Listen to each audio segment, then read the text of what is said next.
For the past few years, 100-year-old rubber-like blocks from Indonesia have been mysteriously washing up on beaches in the UK and Northern Europe. The Titanic has been suggested as one of the possible sources, but now a beachcomber says she may have solved the puzzle of the Tjipetir blocks. In the summer of 2012, Tracey Williams was walking her dog along a beach near her home in Newquay, Cornwall, when she spotted a black tablet on the sand, made of something resembling rubber. It looked like a large chopping board and the word Tjipetir was engraved into it. Weeks later, she found another such curiosity on a different beach alongside bales of rubber, washed up in a cove.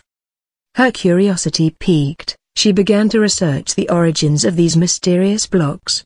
What she learned included stories of shipwrecks, an infamous World War I tragedy and the Titanic.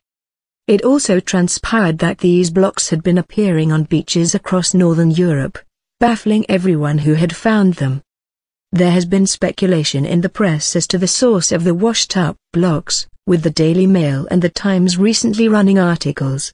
The French press covered the story in April also. But Williams believes she has worked out the source of the mystery, and it matches what the UK authorities think too. The word Tjipetir turned out to be that of a rubber plantation in West Java, Indonesia, which operated in the late 19th and early 20th centuries. The blocks were not strictly rubber, they are most likely gutta-percha, the gum of a tree found in the Malay Peninsula and Malaysia. It was used in the 19th and first half of the 20th centuries to insulate telegraph cables on the seabed. Before modern plastic began to be widely used, gutta-percha was also made into such items as golf balls, teddy bear noses, picture frames and jewelry, among many others. Williams began charting her progress on a Facebook page, which led to many people coming forward to reveal their own gutta-percha finds, often made when they were cleaning their local beach. These were not only around England and Wales but also in Shetland, the Channel Islands, Spain, France, the Netherlands, Germany, Norway, Sweden and Denmark. Along with these blocks, bales and rolls of rubber are also being washed up. There has been speculation that the gutta-percha could be coming from the wreck of the Titanic. A French newspaper covered the story and reported that the Titanic had been carrying gutta-percha, Williams said. I checked the ship's manifest and discovered that it had indeed been carrying gutta-percha and bales of rubber. There was much wild press speculation about this afterwards. Then, in the summer of 2013, Williams had a breakthrough. She was contacted separately by two people, who did not want to be named, and both pinpointed one wreck as the source.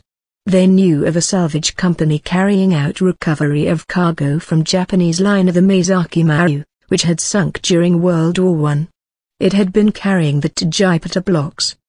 It sank 150 miles, 241.5 kilometers, west of the Scilly Isles. Maezaki Maru. Built in 1909 in Kobe, Japan. Ocean liner of 8,520 tons. Sunk on 31st of May, 1917 during a voyage from Yokohama to London by German submarine U-88.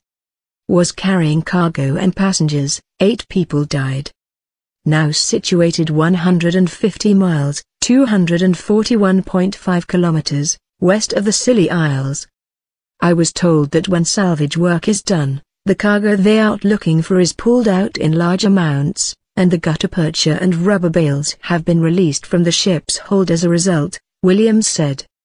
So both my sources told me that shipwreck is where those items are mainly coming from. I've been shown evidence supporting this. But Williams isn't the only person who thinks the gutta-percha is coming from the Maezaki Maru. The government's receiver of wreck, Alison Kentuck, the official who administers wreck and salvage laws within UK territorial waters, also says it is most likely the blocks are indeed cargo from that ship. When we are made aware of wreckage we conduct research to find the owner, she said. We look at the age of the items, where they could have come from and examine any markings. Our findings with these particular items pointed towards that particular wreck. So although we have not confirmed it, The Maezaki Maru is our favored possibility as the source of the washed-up blocks. The Maezaki Maru was sunk by a German submarine, U-88, captained by Walter Schweiger, one of Germany's most successful U-boat aces.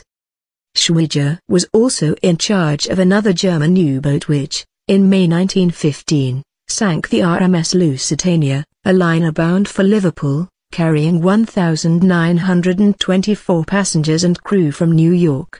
The notorious event led to more than 1,100 deaths, including more than 100 Americans, and is thought to have hastened the US's entry into the war.